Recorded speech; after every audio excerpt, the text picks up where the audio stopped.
Uhum. Então vocês estão a fim de dar uma recordada no assunto ondas sonoras, já que caem tantas questões de exames de ultrassonografia ou mesmo de canal auditivo, como essa questão aqui da Faculdade de Medicina de Jundiaí, que trata do tamanho do canal auditivo e das frequências ressonantes ali dentro. Partiu? Recordar aqui as propriedades do som para a gente resolver umas duas questões.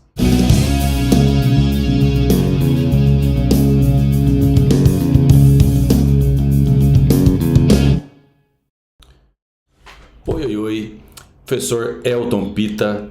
Vamos lá recordar umas propriedades do som e resolver duas questões a respeito desse assunto de ondas ressonantes. Bom, filhotes, primeiramente a classificação da onda sonora. A onda sonora é uma onda mecânica, vocês estão vendo aqui uma fonte sonora provocando vibrações no meio. E no caso, o meio que está vibrando aqui são as próprias moléculas do ar.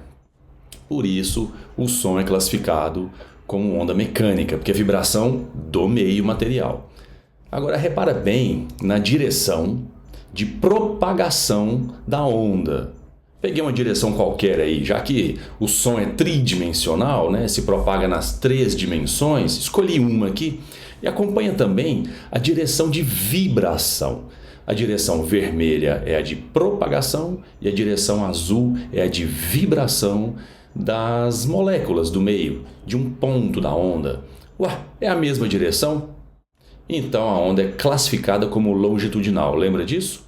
O som é uma onda mecânica porque é vibração do meio e o som é uma onda longitudinal porque vibra e propaga na mesma direção. Vibra e propaga na mesma direção. Muito bem, você está vendo aqui, né, a direção de propagação. São as 3 dimensões. Vamos relembrar também as qualidades fisiológicas do som, a altura, intensidade, timbre e relacionar cada uma, né, tem que estar bem fluente aqui, tá? Com as grandezas físicas envolvidas. Manja só, a altura do som é relacionado a qual grandeza? Frequência da onda. E intensidade sonora é relacionada a qual característica? Amplitude da onda. E timbre? Timbre de voz, timbre do violão, timbre do outro violão. Está relacionado ao quê? Ao formato da onda. Manja aí. Se a frequência da onda é mais elevada, o som tem uma altura maior. E aí entram as expressões som alto e som baixo. Cuidado para não confundir com intensidade. Som alto não é som intenso. Som alto é um som agudo, por exemplo. Som baixo é um som grave. Agora, se a amplitude da onda é elevada, a intensidade sonora é bastante elevada. Aí entram as expressões som forte e som fraco. Se você mexe com música, toca algum instrumento musical, você não confunde isso aqui não, né? Existe som alto e existe som forte. Existe um som alto e fraco. Existe um som baixo e forte. Existe um som baixo e fraco. O que é um som baixo? Grave. O que é um som fraco? É bem intuitivo, né? Um som de volume menor. Agora, o timbre, filhotes, está relacionado ao formato da onda, já te mostro porquê, o que nos permite, essa famosa palavra, né, dos exercícios, distinguir, diferenciar 2 instrumentos musicais que tocam, por exemplo, a mesma nota musical, mesma altura do som, na mesma intensidade. Mas e aí, como é que eu diferencio? Eu falo, aquilo é um violino, aquilo é um violão. O que te permite diferenciar? O formato da onda. O espectro sonoro nada mais é do que uma distribuição de 3 faixas de som. De 20 Hz, está vendo aqui Hz, a 20 mil Hz, nós, seres humanos, conseguimos, em média, ouvir.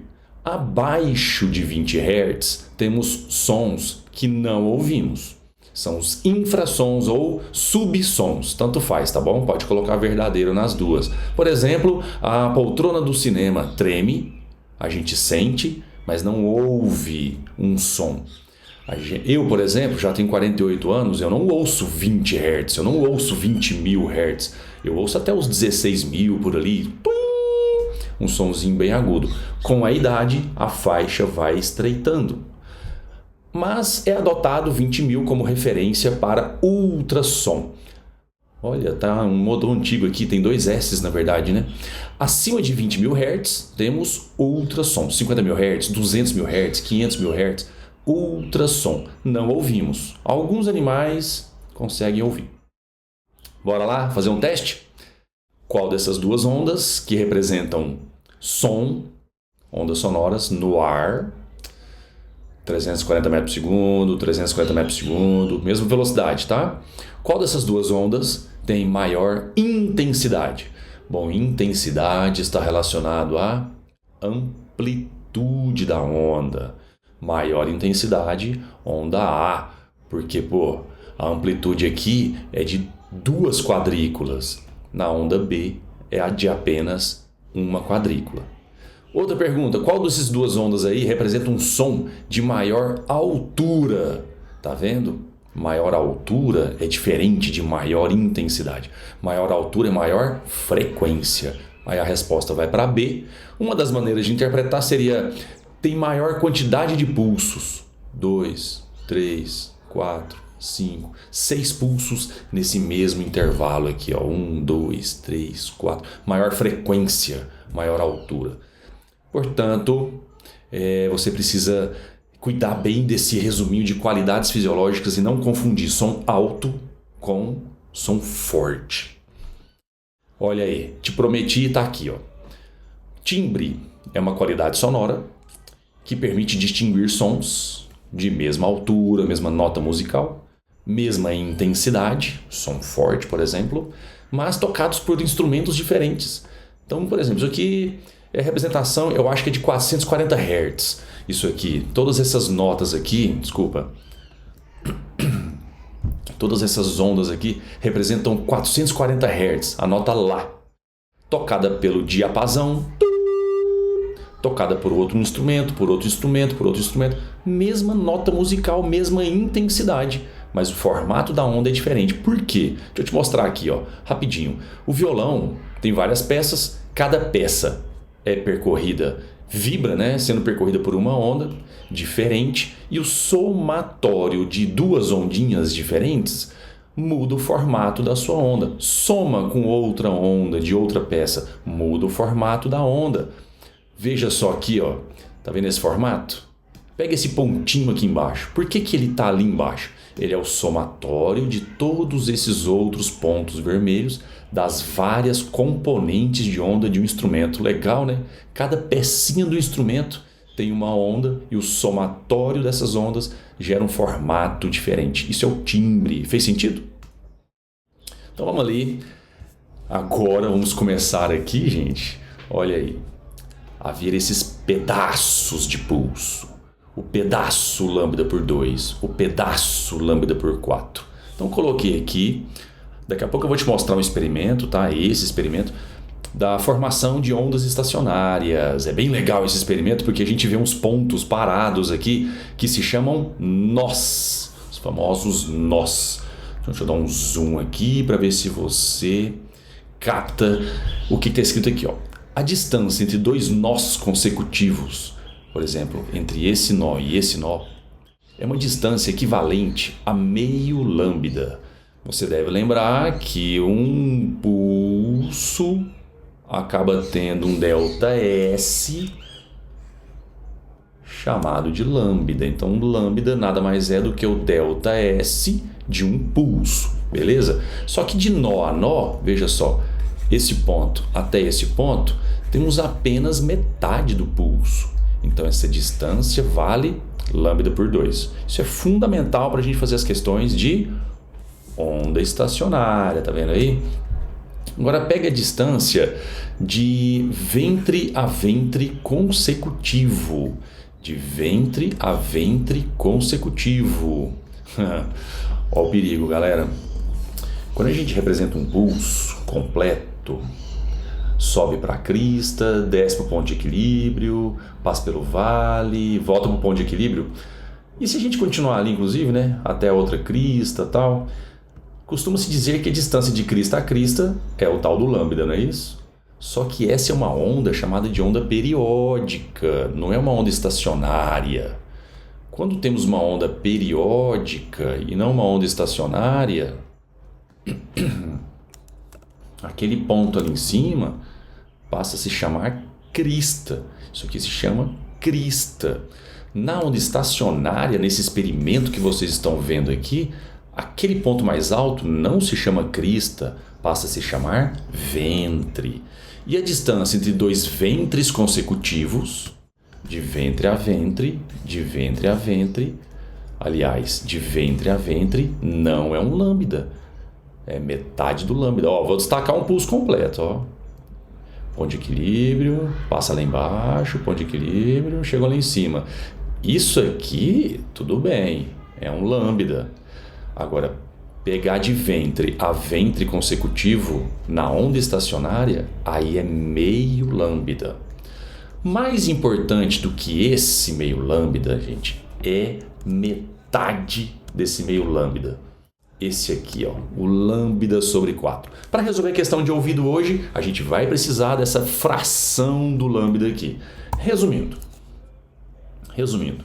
numa onda estacionária, deixa eu desenhar uma onda estacionária aqui, ó. Tem hora que ela vai vibrar aqui embaixo, daqui a pouco ela vai estar vibrando mais aqui no meio. Você vai ver a onda vibrando numa cordinha daqui a pouco no vídeo. O que você tem que saber aqui nessa onda estacionária? De nó a nó temos meio lambda.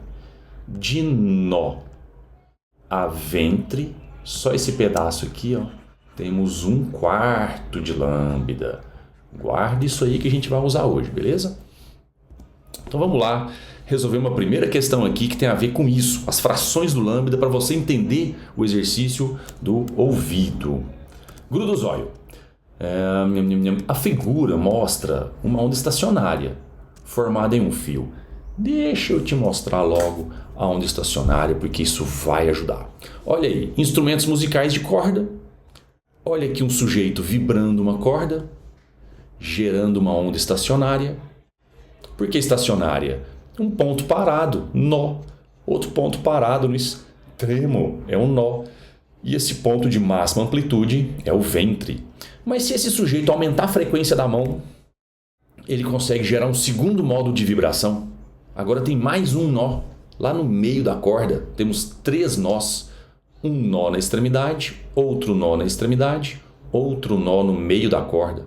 Mas se ele aumentar a frequência, veja, não é aumentar a amplitude, é a frequência da sua mão, ele pode colocar essa corda em modo estacionário com mais um nó lá no meio. E aí a gente vê os pedaços. Um pedaço de meio lambda, 2 pedaços de meio lambda, 3 pedaços de um outro lambda, meio lambda, e assim por diante. Veja só o instrumento aí. Esse é um equipamento que faz esse pino subir e descer. O pino está acoplado à corda e a corda vibra. Multiplica esse valor por 2, multiplica por 3. Olha só, primeiro modo de vibração de uma onda estacionária. Dobrou a frequência, segundo modo de vibração, terceiro modo de vibração, mais um nó, quarto modo de vibração. Tá manjando? Já tá ótimo para você fazer aquela questão. Vem cá. A figura mostra uma onda estacionária, viaja não, que está num fio que está tracionado nas extremidades. Força de tração, beleza? A frequência de vibração da fonte, aquele pino que sobe e desce, é de 180 Hz. Claro que você está imaginando aí a letrinha F minúsculo para frequência. Despreze as perdas de energia do sistema. E aí, gente, só de olhar para essa figura, você já tem que descobrir o lambda. Ah, professor, mas eu tô nervoso, tô nervosa, como é que eu faço? Bom, no momento de nervosismo, o que você faz? Lembra que uma barriguinha dessa representa metade do lambda. Outra barriguinha e mais uma barriguinha. A literatura chama essa barriguinha de fuso. Então, pensa só, dentro do comprimento L, deixa eu colocar L, esses 2 metros, tá bom? Dentro do comprimento L, que é de 2 metros, estão cabendo 1, 2, 3, 4 pedaços de lambda por 2. Pronto. Você pode estar nervoso o tanto que for na hora da prova que você descobre. Quem tá de boa, tá calmo, tá surfando a prova, já sacou, né? Olha aqui, ó, um pulso completo. 1 metro. Esse lambda vai dar 1 metro. Mas se você estiver no momento de tensão, faz desse jeito, ó. Dentro desse comprimento, couberam 4 coisinhas aqui chamadas de lambda por 2. Passa esse 2 multiplicando. 2 vezes 2, 4. É igual a 4 lambda. O lambda está definido 1 metro. Após definir esse lambda, você já elimina a letra A. O comprimento de onda vale 2. Não. Vale 1. A figura mostra o segundo harmônico. Quem assistiu o vídeo agora sabe. Primeiro harmônico, uma barriguinha só. Segundo harmônico, 2 fusos. Terceiro harmônico, 3 fusos. E o quarto harmônico é o quarto modo. Então não é segundo, é quarto. Letra C. Um fuso de vibração, uma barriguinha dessa, equivale a uma distância igual a 1 comprimento de onda? Não, meio comprimento de onda. A velocidade de propagação da onda vale 180? Vale. Se a gente aplicar a equação fundamental da ondulatória, vai dar 180, porque o lambda vale 1. A frequência da fonte é de 180 Hz. Então a velocidade foi para 180 metros por segundo, letra D. Letra E. Para aumentar a frequência fundamental.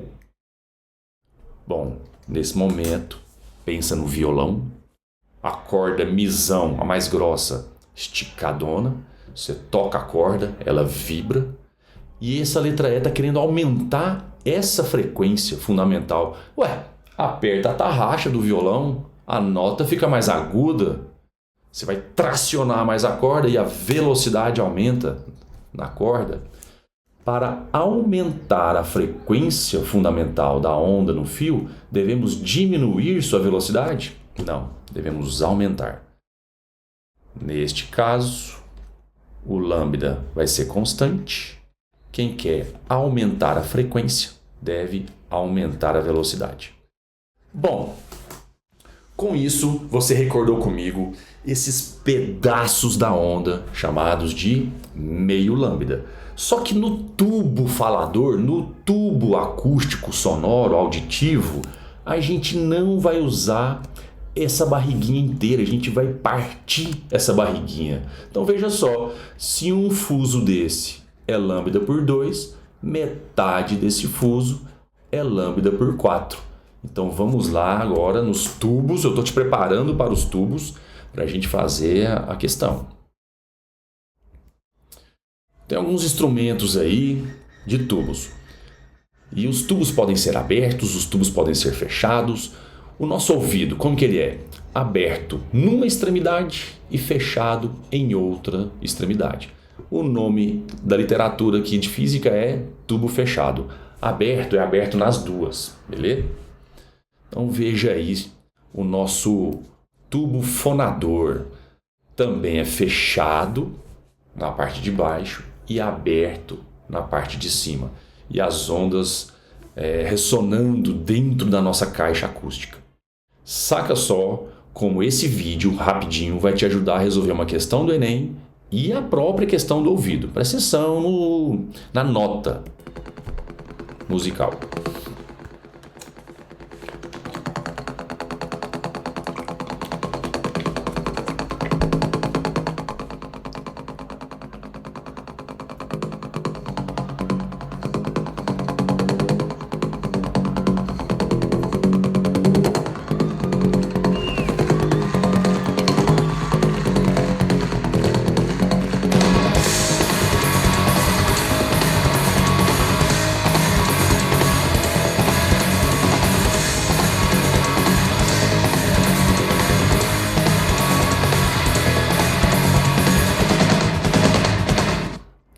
medo de errar. Conhece essa questão do Enem? Ela está mostrando aqui um tubinho de comprimento 1 e um tubão de comprimento 2. Você acabou de assistir um vídeo. Quando os tubos estão mais curtos, a nota fica mais aguda. Quando os tubos estão mais longos, a nota fica mais grave, som mais baixo, frequência menor. Considere F1 e V1, frequência fundamental do tubo e a velocidade de propagação do som lá dentro, do ar, diquinha, ó. F2, V2 no comprimento 2. A relação entre as frequências fundamentais, as notas de cada tubinho e a relação entre as velocidades de... né? Dentro do tubo não é ar? Então é a mesma velocidade. V1 igual a V2, letra B, V1 igual a V2, porque a velocidade de propagação da onda no ar. Então a velocidade é a mesma. E a frequência, hein? Bom, o tubo 1 não é menor? Então a frequência é mais aguda. A frequência é maior. Então a gente vai para a letra D aqui. Veja só que só de assistir um videozinho você já acerta a questão. Pô, o comprimento menor deixa a nota mais aguda, frequência maior, né? Agora veja só. Aqui estão as representações de moléculas do ar dentro do canal auditivo, por exemplo. Só que seria muito difícil a gente desenhar essa movimentação. Então a gente desenha desse jeito aqui embaixo, como se fosse uma onda senoidal mesmo. Mas vamos lá, perceba que no fundo do tubo fechado, as moléculas não têm liberdade para vibrarem. Não têm liberdade para vibrar. Chama-se nó. E na extremidade aberta, as moléculas têm liberdade para se deslocar. Chama-se ventre, que vai lá em cima, vai lá embaixo. Então a gente desenha desse jeito aqui, ó. Onde as moléculas não vibram, onde está fechado, a gente desenha um nó. Lá onde está aberto, a gente desenha um ventre. Isso vai ser importante na hora de desenhar a onda, tá? Então vamos lá fazer essa questãozinha finalmente aqui do ouvido. Gruda os olhos, gruda os ouvidos. Observe a figura que mostra parte do sistema auditivo humano. O meato acústico é um tubo, se comporta como um tubo sonoro fechado. Supondo-se que o seu comprimento seja de 2 a 3 centímetros. Quer dizer, tem pessoa com tubo mais curto e pessoa com tubo mais longo. Isso muda o tom, né, gente? Ressonante.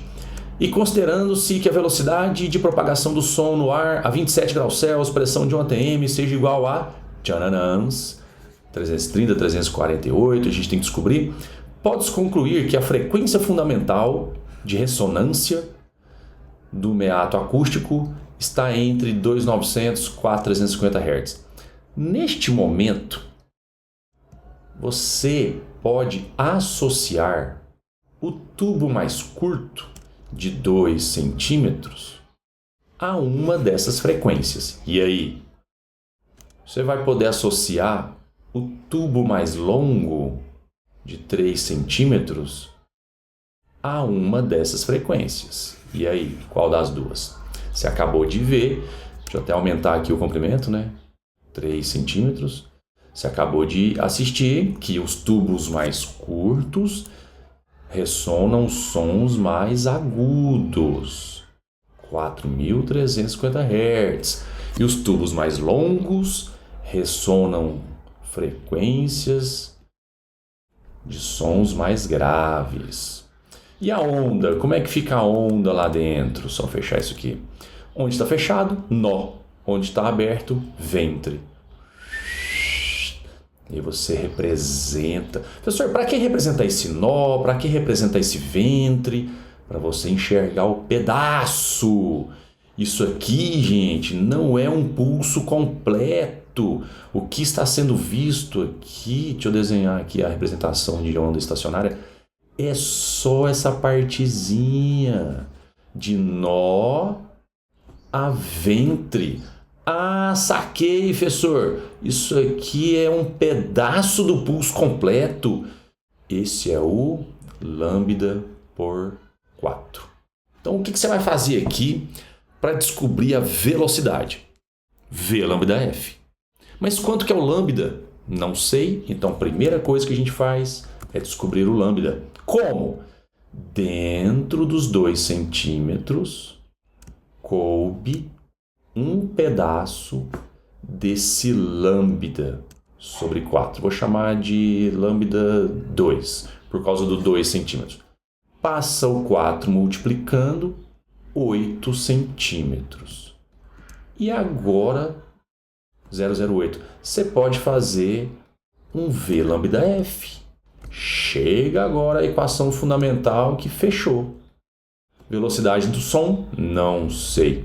Comprimento de onda? 0,08.